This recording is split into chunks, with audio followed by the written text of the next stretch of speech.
Alam mo ba na ang hagunoy ay isang makapangyarihang halamang gamot na madalas nating nakikita pero hindi natin pinapansin?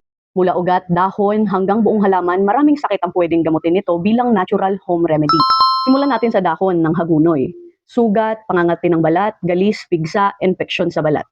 Ang benepisyo nito ay may antibacterial, antifungal at anti-inflammatory properties na tumutulong magpatuyo ng sugat, mag-alis ng kate at magpagaling ng skin infection.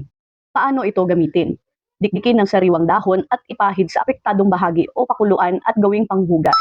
At para naman sa ugat ng hagonoy, para saan ito? Sakit ng tiyan, pagtatae, panlinis ng katawan.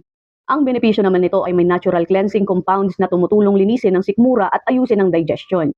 Paano nga ba ito gamitin? Pakuluan ng ugat at inumin ang pinaglagaan. Kung ang kabuuan naman ng halaman ng hagonoy, pampababa ng lagnat, pampalakas ng resistensya, panlaban sa impeksyon.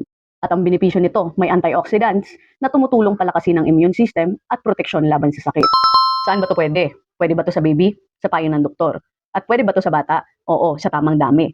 Pwede ba sa matanda? Syempre, oo.